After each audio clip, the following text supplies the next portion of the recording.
चलिए आज हम बात करेंगे सुप्रीम कोर्ट के फैसले से जुड़ी एक खबर के बारे में। सुप्रीम कोर्ट ने कहा है कि अगर अनिवार्य पीरियड्स लीव दी गई तो महिलाओं को कोई भी नौकरी नहीं देगा। क्या ये महिलाओं की सुरक्षा है या जेंडर इक्वलिटी पर नया हमला? एक तरफ दर्द और गरिमा का सवाल तो दूसरी तरफ रोजगार का डर भी है। क्या पीरियड्स अब भी कमजोरी मानी जाएगी या ये बायोलॉजिकल रियलिटी है जिसे मानना होगा? क्या आप इसके बारे में क्या सोचते हैं? लीव देनी चाहिए या नौकरी बचानी चाहिए? तो खबर देखें तो जो महिलाएं हैं उनको कोई भी नौकरी नहीं देगा। पीरियड्स लीव की याचिका पर सुनवाई से एससी का जो इनकार है वो सामने आया है। सुप्रीम कोर्ट ने महिला छात्रा और कर्मचारियों के लिए पीरियड लीव जो लीव है उसको देशव्यापी नीति बनाने वाली याचिका पर सुनवाई से इनकार कर दिया है। कोर्ट ने कहा कि ऐसी स्थिति में कोई भी महिलाओं को नौकरी नहीं देगा। तो इससे जुड़े जो पॉइंट्स हैं उन्हें देखें तो सबसे पहले हम देखेंगे जो लीव की जो मांग है और कुछ जो याचिकाएं हैं उनके बारे में। जो याचिकाकर्ता हैं वो कौन है? तो ज़्यादातर मामलों में एडवोकेट शैलेंद्र मणि त्रिपाठी ने जो लीव है वो दाखिल की है और याचिका जो है वो दाखिल की है और यह उनका तीसरा प्रयास है। 2023 में उन्होंने प्रयास किया था, 24 में किया था और अब उन्होंने 26 में किया है। उनकी मांग क्या है? तो वो हैं उनकी मांग है महिलाओं यानी कि कामकाजी और छात्राओं को हर महीने 1 से 2 दिन जो पेड पीरियड्स जो लीव है वो देनी चाहिए। इसे मातृत्व लाभ अधिनियम 1961 में शामिल करने या नई नीति बनाने का निर्देश देना चाहिए। आधार है इसका अनुच्छेद 14 जिसके अंतर्गत समानता और 15 अनुच्छेद 15(3) के तहत महिलाओं के लिए विशेष प्रावधान और 21 के तहत जीवन गरिमा और स्वास्थ्य का अधिकार इसमें शामिल है। सुप्रीम कोर्ट के इस पर रुख की बात करें तो सुप्रीम कोर्ट का रुख है जिसमें सुप्रीम कोर्ट ने फरवरी 2023 में पहली याचिका पर सुनवाई से इनकार किया था। कोर्ट ने कहा कि यह जो है वो पॉलिसी मैटर है, अदालत नहीं बल्कि सरकार तय करेगी। याचिकाकर्ता को महिला एवं बाल विकास मंत्रालय में प्रतिनिधित्व देने को कहा था। जुलाई 2024 में दूसरी याचिका पर कोर्ट ने केंद्र को सभी स्टेक होल्डर्स से बात करके मॉड्यूल पॉलिसी बनाने पर विचार करने को कहा था। और तीसरा जो अटेम्प्ट है वो 13 मार्च 2026 में ताज़ा ये जो याचिका है इससे जुड़ी है जिसमें सीजीआई सूर्यकांत और जस्टिस जॉयमोल्ला बागची की बेंच ने जो याचिका है वो खारिज कर दी है और मुख्य टिप्पणियां दी हैं जैसे कि अनिवार्य लीव दी गई तो महिलाओं को कोई नौकरी नहीं देगा। एम्प्लॉयर्स हिचकिचा सकती हैं, महिलाओं का करियर प्रभावित हो सकता है, महिलाओं को कमजोर समझने वाली सोच को बढ़ावा देना चाहिए। यह जो सरकार नीति का मामला है, अदालत जो है वो इंटरवीन नहीं करेगी। केंद्र सरकार को याचिकाकर्ता के प्रतिनिधित्व पर विचार करने और स्टेक होल्डर्स से बात करके पॉलिसी बनाने का जो निर्देश है वो देना चाहिए, लेकिन अनिवार्य नहीं है। स्वैच्छिक पहलों को प्रोत्साहन जैसे कि कुछ कंपनियां खुद दे रही हैं, ये अलग बात है। अन्य जो संबंधित जो याचिकाएं हैं जो दी गई थी, जब उनकी बात करें घटनाओं की, तो जनवरी 2026 में ये डॉक्टर जया ठाकुर मामले में सुप्रीम कोर्ट ने मासिक धर्म स्वास्थ्य को अनुच्छेद 21 का हिस्सा माना। स्कूल में फ्री सैनिटरी पैड्स, अलग टॉयलेट्स और एजुकेशन अनिवार्य किया। ये पीरियड्स लीव से अलग लेकिन जुड़ा मुद्दा है। और नवंबर 2025 में हरियाणा रोहतक महर्षि दयानंद यूनिवर्सिटी में महिलाओं से पीरियड्स प्रूफ सैनिटरी पैड की जो फोटो है वो मांगने का मामला सामने आया था। सुप्रीम कोर्ट बार एसोसिएशन ने याचिका जो है वो दाखिल की जिसमें पीरियड्स चेकिंग पर रोक और गरिमा की रक्षा के लिए गाइडलाइन मांगी। कोर्ट ने जो नोटिस है वो भी जारी किया था। पुरानी मांगों की बात करें तो 2023 से पहले भी कई जो याचिका हैं और जो बिल हैं आए हैं लेकिन पास नहीं हुए हैं। कोर्ट की जो चिंताएं हैं उन पर तर्क की बात करें तो रोजगार पर उनका जो नकारात्मक प्रभाव है वो पड़ेगा, नकारात्मक असर। जैसे मुख्य टिप्पणी है कि अगर इसे कानूनन जो अनिवार्य कर दिया गया तो कोई भी महिलाओं को नौकरी नहीं देगा, निजी क्षेत्र न्यायपालिका या सरकारी नौकरियों में भी नहीं रखेंगे, उनका करियर खत्म हो जाएगा। सीजीआई सूर्यकांत जो जज हैं उनका ये कहना है। तर्क है कि हर महीने अतिरिक्त पेड लीव देने से नियोक्ता महिलाओं को हायर करने से हिचकिचाएंगे, क्योंकि इससे इनकी प्रोडक्टिविटी या उपलब्धता पर अतिरिक्त बोझ लगेगा। इससे महिलाओं की भर्ती में कमी आएगी और लेबर फोर्स में उनकी जो हिस्सेदारी है वो उसमें कम हो सकती है, जो पहले से ही भारत में कम है।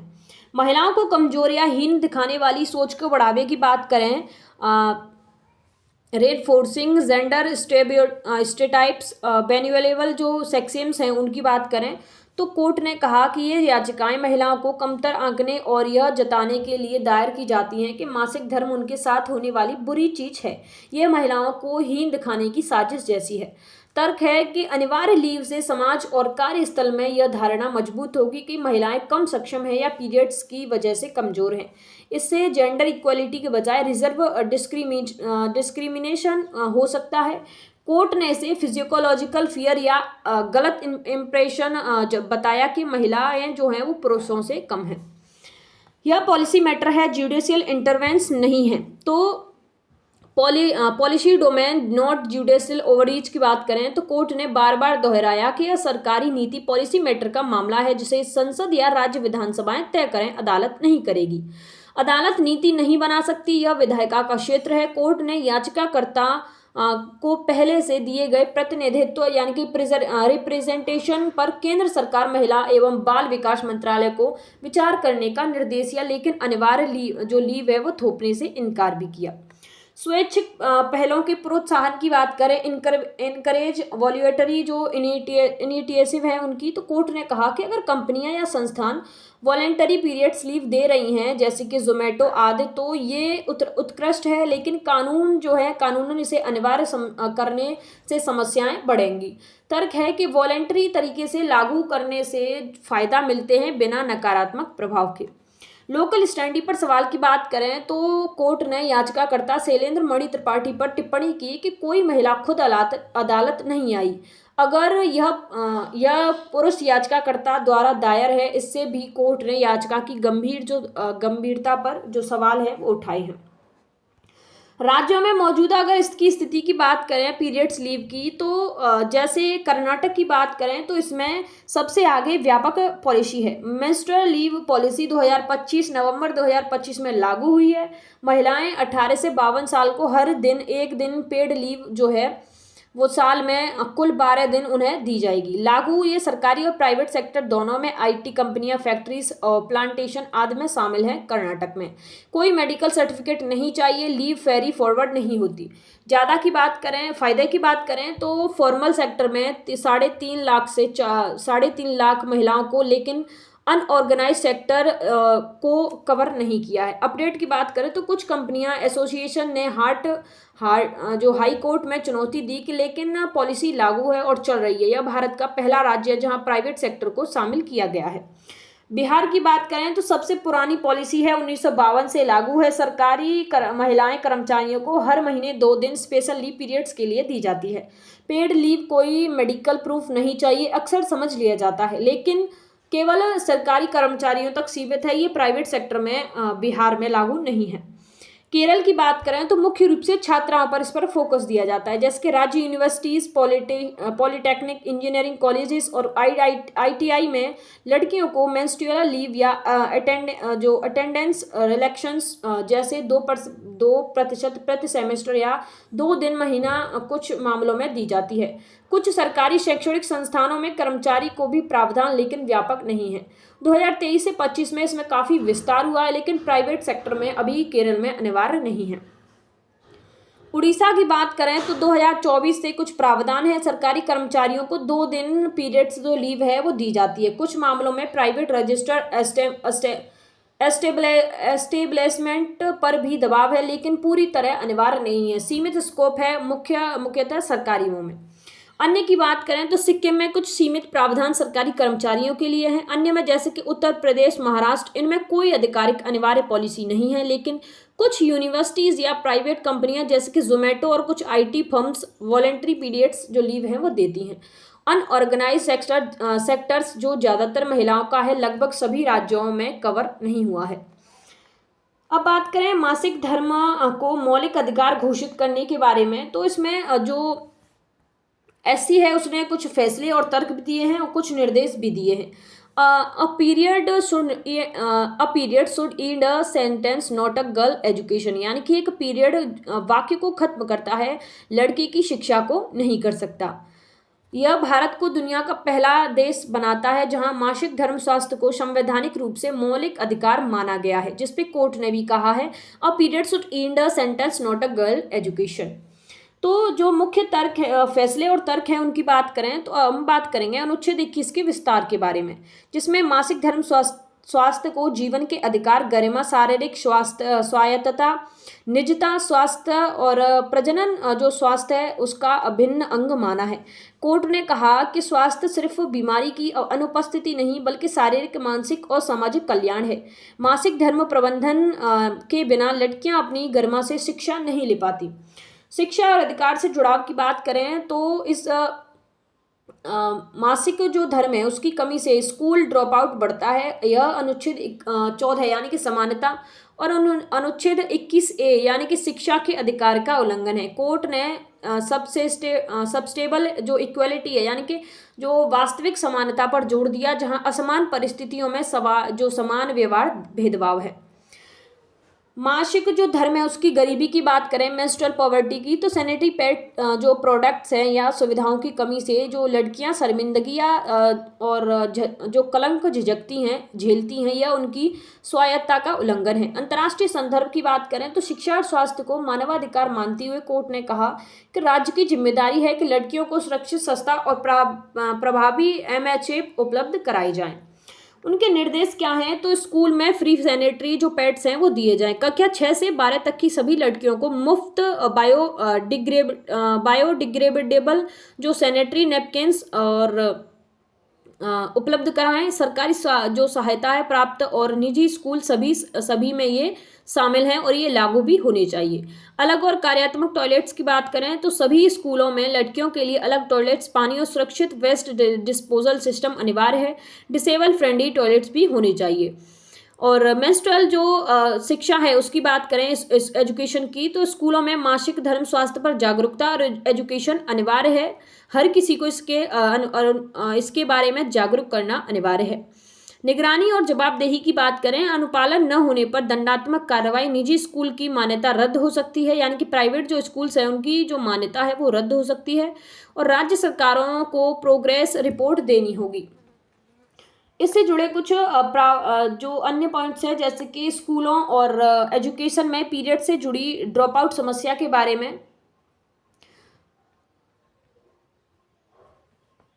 तो इससे जैसे कि ये जो समस्या है इससे काफ़ी स्थिति में जो आंकड़े हैं वो बढ़ते हैं ड्रॉप आउट के। जैसे स्कूल की जो अनुपस्थिति है उसमें एब्सेंट जो है NFHS 5 2019 से 2021, लेकिन हाल ही के रेफरेंस में इस्तेमाल के अनुसार 15 से 19 साल की लगभग 1/4 जो लड़कियां हैं वो मासिक धर्म के दौरान स्कूल मिस करती हैं। कई अध्ययनों में यह 2 से 5 दिन, महीना तक जो है वो होता है। ड्रॉप आउट रेट की बात करें तो पुराना लेकिन व्यापक रूप से उद्यर्ण आंकड़ा दासरा 2024 रिपोर्ट के अनुसार हर साल 23 जो मिलियन लड़कियां हैं वो पीरियड्स शुरू होने पर स्कूल छोड़ देती हैं। अगर अभी भी कई रिपोर्ट्स में दोहराया जाता है, जैसे स्माइल फाउंडेशन और चेंज इन कंटेंट्स जैसे अन्य NGO रिपोर्ट्स में ये बताया जाता है। अन्य अध्ययन जैसे कि हर 1 से 5 लड़कियां जो हैं 20% जो लड़कियां हैं वो पीरियड्स शुरू होने पर ड्रॉप आउट करती हैं और कुछ अध्ययनों में ये 23% लड़कियां स्कूल छोड़ देती हैं। ग्रामीण इलाकों में समस्या ज़्यादा गंभीर हो जाती है जहां सैनिटेशन कमज़ोर है। अवेयरनेस की कमी की बात करें तो UNICEF के अनुसार 71% जो लड़कियां हैं वो पहली पीरियड्स आने पर मासिक धर्म के बारे में नहीं जानती, जिससे पहला अनुभव डरावना होता है और स्कूल छोड़ने की जो वजह है वो बनता है। इसके मुख्य कारण क्या है, यानी कि जो ड्रॉप आउट जो होता है, ज़्यादातर जो लड़कियां ड्रॉप आउट करती हैं उसके कारण क्या हैं, तो सुविधाओं की काफ़ी भारी कमी है हमारे यहाँ पर। स्कूल्स में अलग लड़कियों के लिए टॉयलेट्स नहीं, केवल 42% स्कूल में यूजेबल टॉयलेट्स होते हैं। पानी डिस्पोजल सिस्टम नहीं है, इससे स्टैंडिंग का जो डर है वो रहता है।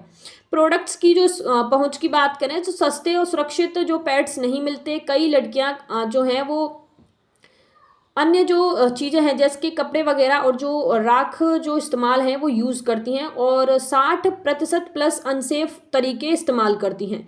सिग्मेटमा और ट्यूब की बात करें तो पीरियड्स को अशुद्ध मानकर स्कूल जाने पर रोक लगा दी जाती है या शर्मिंदगी से घर पर रहना महसूस करती हैं या सेफ या कंफर्टेबल जो गांव के इलाके में महसूस करती हैं।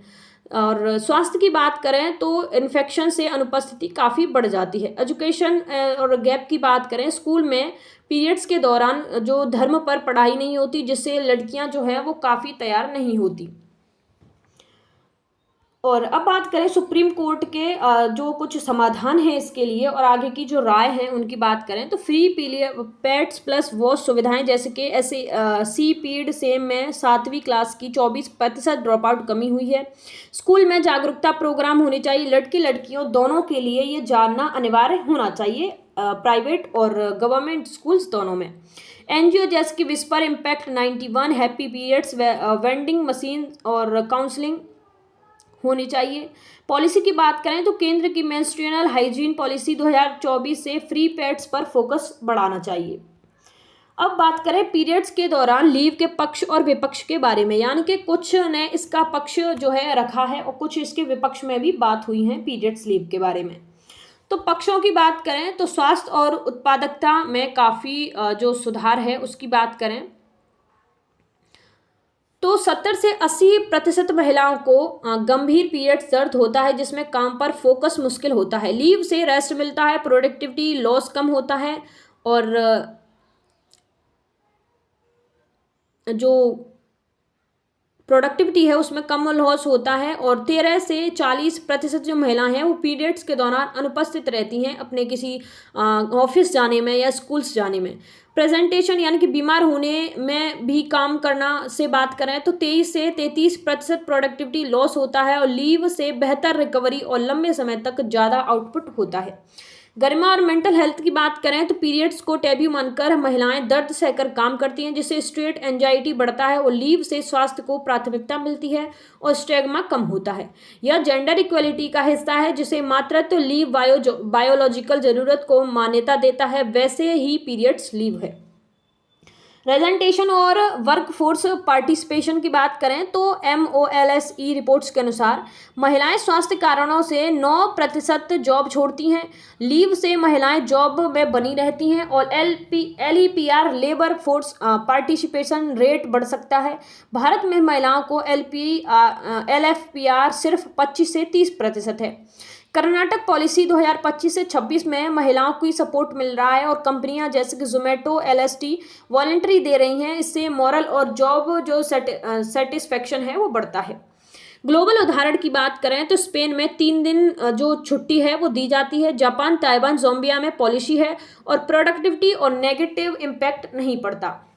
वहीं बात करें विपक्ष के तर्क के बारे में, आर्ग्यूमेंट अगेंस्ट के बारे में, तो सुप्रीम कोर्ट और कई पॉलिसी मेकर्स ने इन्हें हाईलाइट किया है। जैसे रोजगार में डिस्क्रिमिनेशन का खतरा है, अनिवार्य लीव से एम्प्लॉयज महिलाओं को हायर करने से हिचकिचा सकते हैं। एससी ने कहा कि महिलाओं को कोई नौकरी नहीं देगा, खासकर फैक्ट्रीज छोटे बिजनेस में अतिरिक्त 12 दिन पेड लीव बोझ बन सकती है। इससे महिलाओं की हायरिंग में कमी होगी और प्रमोशन में बाधा या रिजर्व जो डिस्क्रिमिनेशन है वो बढ़ेगा। जेंडर स्टेरियो टाइप में अगर मजबूत करना की बात करें, उसे मजबूत करने की, तो लीव से महिलाओं को कमजोर या कम सक्षम दिखाने वाली सोच बढ़ती है। एससी ने कहा कि महिलाओं को कमजोर समझना गलत है, पीरियड्स बुरी चीज नहीं है। पुरुषों से अलग ट्रीटमेंट की से इक्वलिटी प्रभावित होती है, समान काम समान वेतन का सिद्धांत लागू होना चाहिए। इम्प्लीमेंट की चुनौतियों की बात करें तो मिसयूज का डर है, कुछ लोग लीव का गलत फायदा भी उठा सकते हैं। प्राइवेसी इश्यूज की बात करें तो पीरियड डिस्क्लोज करने की जरूरत से शर्मिंदगी जो है वो काफी महसूस होती है। अनऑर्गेनाइज सेक्टर की बात करें तो ज्यादातर महिलाओं में लागू करना मुश्किल है, छोटे एम्प्लॉयज के लिए प्रोडक्टिविटी लॉस और कॉस्ट ज्यादा है। बेहतर विकल्प मौजूदा की बात करें तो वॉलेंट्री लीव कंपनियां खुद दे रही हैं, फ्लेक्सिबल वर्किंग या सिक लीव का इस्तेमाल बेहतर है। ऐसी ने वॉलेंट्री पहलों को प्रोत्साहित किया है। फोकस मेंस्ट्रुअल हेल्थ सुविधा फ्री पैड्स टॉयलेट्स जनवरी 2026 से एससी फैसले पर होना चाहिए, लीव पर नहीं। अगर इसके निष्कर्ष की बात करें तो बहस प्रोडक्टिव वर्सेस इक्वलिटी की है, पक्ष में स्वास्थ्य और सपोर्ट, विपक्ष में अनजाने में डिस्क्रिमिनेशन का डर है। एससी ने अनिवार्य लीव खारिज की, लेकिन वॉलेंट्री और हेल्थ फोकस को सपोर्ट भी किया है। पीरियड सेमिंग और सोशल स्टिग्मा की बात करें तो सोशल और सांस्कृतिक बहिष्कार, मंदिर प्रवेश पर रोक, रसोई में न जाना, पूजा न करना, अलग सोना या खाना, ये आम है, खासकर गांव के इलाके में। खासकर ग्रामीण और अर्ध शहरी इलाकों में ये काफ़ी प्रचलित है अभी भी। अध्ययन के अनुसार दक्षिण भारत में 70% महिलाओं ने मासिक धर्म से जुड़े प्रतिबंधों का सामना किया है और 69% को मध्यम से गंभीर मासिक तनाव हुआ है। कई जगहों पर पीरियड्स को अशुद्ध मानकर महिलाओं को सामाजिक रूप से अलग थलग किया जाता है। शिक्षा और स्कूल में शेमिंग की बात करें तो लड़कियां पीरियड्स के दौरान स्कूल नहीं जाती क्योंकि स्टैनिंग का डर है, टैबू का जो सुविधा है वो कम होती है। पहली पीरियड्स पर 71% लड़कियां अनजान रहती हैं, जिससे डर और शर्मिंदगी जो है वो काफ़ी महसूस होती है, बढ़ जाती है। परिणाम की बात करें, स्कूल ड्रॉप आउट 23 मिलियन लड़कियां सालाना पीरियड शुरू होने पर छोड़ देती हैं और पुराने लेकिन दोहराए जाने वाले आंकड़े हैं, ये फिलहाल के आंकड़े नहीं हैं। कार्यस्थल और संस्थानों में पीरियड सेमिंग की बात करें तो नवंबर 2025 का बड़ा केस है, जिसमें हरियाणा के महर्षि दयानंद यूनिवर्सिटी रोहतक में महिला सफाई कर्मचारी से पीरियड्स प्रूफ मांगा गया था। सैनिटरी पैड की जो फोटो है वो भेजने को कहा था, यह वायरल हुआ था और पीरियड सेमिंग पर राष्ट्रीय आक्रोश भी इस पर काफी बड़ा था। इसी घटना ने एससी को मासिक धर्म स्वास्थ्य को फंडामेंटल राइट घोषित करने के लिए प्रेरित किया, जिसे 30 जनवरी 2026 में इस पर फैसला लिया गया। कार्यस्थल पर पीरियड्स पर बात करने में शर्म या दर्द सहकर काम करना, इससे मेंटल हेल्थ जो है वो काफ़ी प्रभावित होती है। स्वास्थ्य और मेडिकल केयर में स्टिग्मा की बात करें तो 91% महिलाएं मासिक धर्म संबंधी समस्याओं पर डॉक्टर से बात नहीं करती, सूटेबल जो है वो नहीं रहती क्योंकि महिला डॉक्टर नहीं मिलती या शर्म उनको महसूस होती है। अनौपचारिक दर्द, इन्फेक्शन, एनीमिया से बढ़ते हैं। अब इससे जुड़े कुछ प्रभावों की बात करें इम्पैक्ट की तो मासिक स्वास्थ्य, शर्म, डिप्रेशन, लो सेल्फ वर्थ, 53% लड़कियां पहली पीरियड्स पर इमोशनल या डिस्टर्बेंस महसूस करती हैं। शिक्षा और रोजगार की बात करें तो अनुपस्थिति, ड्रॉप आउट, LFPR कम होना, महिलाओं का सिर्फ भारत में 25 से 30% है। सामाजिक असमानता की बात करें तो दलित, आदिवासी और गरीब महिलाओं पर ज़्यादा असर है, जैसे कि कास्ट प्लस जेंडर इंटरसेक्शंस के दौरान। पीरियड जो पॉवर्टी है उसकी बात करें तो सुरक्षित प्रोडक्ट की कमी है, प्लस स्टिग्मा से अनहाइजेनिक तरीके जो यूज़ करना वो काफ़ी खराब हो जाता है। बदलाव के संकेत और एससी के अगर रुख की बात करें तो ऐसी फैसला जो है जनवरी 2026 में, जिसमें मासिक धर्म शर्म का विषय नहीं होना चाहिए। कोर्ट ने कहा कि लड़कों और पुरुषों, शिक्षकों और समाज को संवेदनशील बनाना जरूरी है। मासिक धर्म महिलाओं का मुद्दा नहीं बल्कि सामूहिक जिम्मेदारी है। स्कूल में एजुकेशन और फ्री पैड्स और अलग टॉयलेट स्टिग्मा तोड़ने के लिए जरूरी है। एनजीओ और कैपेन जैसे प्लान इंटरनेशनल स्पैटी वैली में पुरुषों को शामिल करना स्टिग्मा कम कर रहे हैं, लेकिन जो बदलाव है वो काफ़ी धीमा है। ग्रामीण इलाकों में टैबू मजबूत है। पीरियड सेमिंग सिर्फ शर्म नहीं बल्कि मानवाधिकार उल्लंघन है। गरिमा, स्वास्थ्य और समानता का काफ़ी उल्लंघन इसमें होता है। एससी का फैसला बड़ा स्टेप है, लेकिन असली बदलाव समाज में खुले संवाद से आएगा, न कि फैसले और जो फैसले लेने से और अधिकार देने से। धन्यवाद। Thanks for watching our videos.